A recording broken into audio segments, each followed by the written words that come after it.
Okay,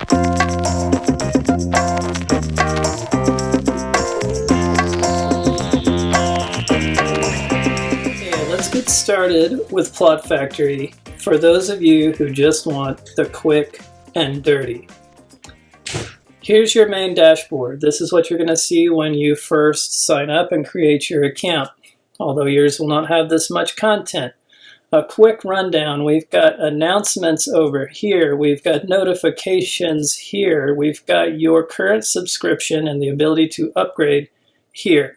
You will see your account here. The only thing I will point out is if you are looking for the ability to go into dark mode and you want to connect Dropbox for backups, this is where you will find it.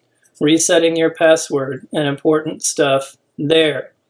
Back to the dashboard here. You will get to know this window. That will be the quickest way to jump back to the stuff that you were doing most recently. And the structure that you will need to know for Plot Factory is that all stories should indeed exist inside a universe.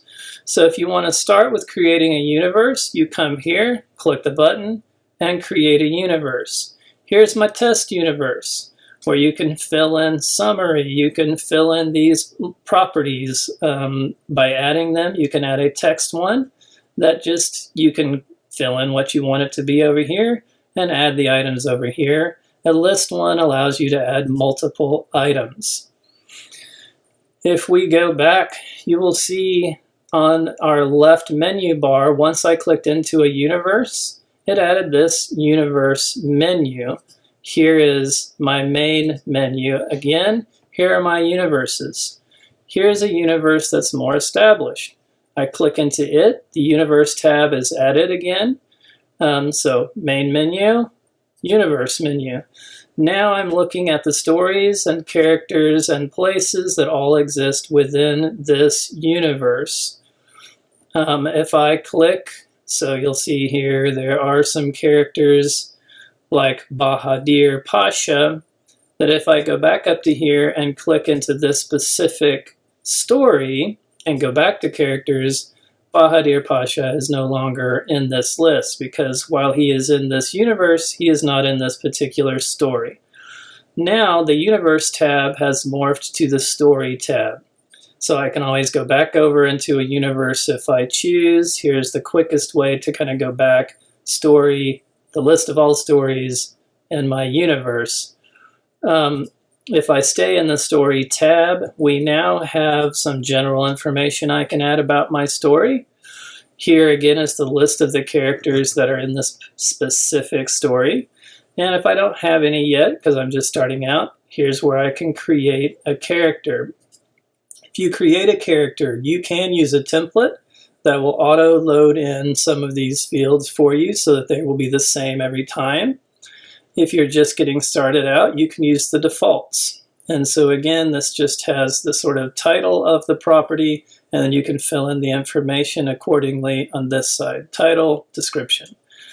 And then a main background, kind of general background here. And if you need help using coming up with a name, you can click this, which takes you to the name generator. Okay, same thing with places, objects and elements. I think objects might be phased out in the future for elements. This was a new addition. This was the old area. And then you have multiple different ways to get started with your planning. Outlines is what it sounds like. This is an outline. There's some templates you can load in here to get started with if you want. Plots. This is something that you can also utilize. It gives you a little more of a kind of folder system, bucket system for outlining. And also something if you want to track kind of multiple subplots. This might be an area to utilize that. And notes, which I just use for collecting all of my research links at this point. Coming back up here to the right tab, this is the quick and dirty, so we're not going to go over it all.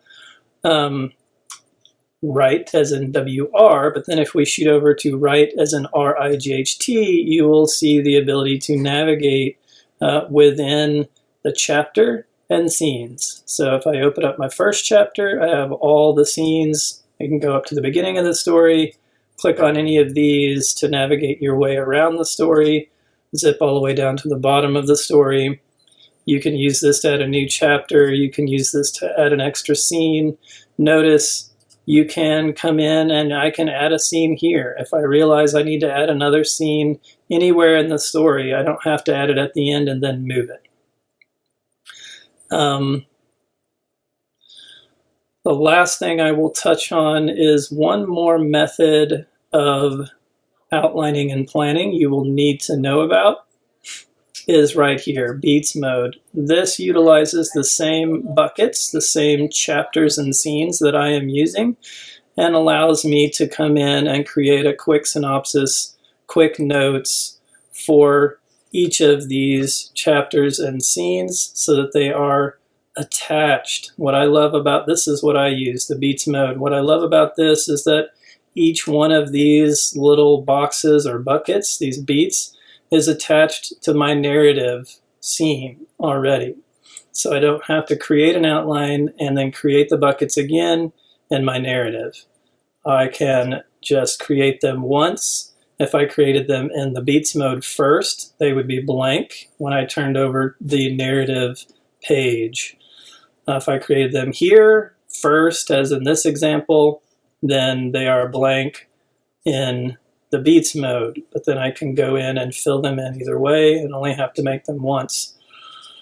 And within settings, this is where you're going to want to come and set your typewriter mode on, your paragraph indents if you want those, and your space if you want extra space between paragraphs, and your default font size are all available here.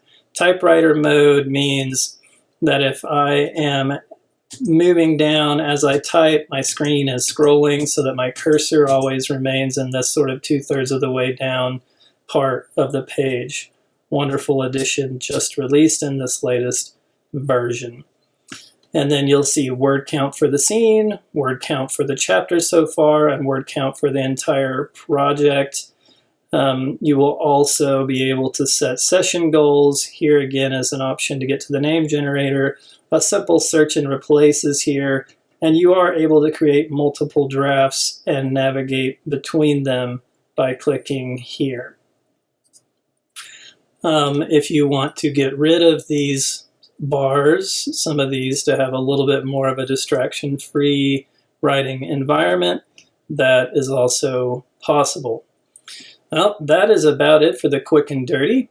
Just getting in and getting started with Plot Factory. That's pretty much all you need to know. I'll continue to put out more and more tutorials in the coming days and weeks, so check back. And until then, happy writing.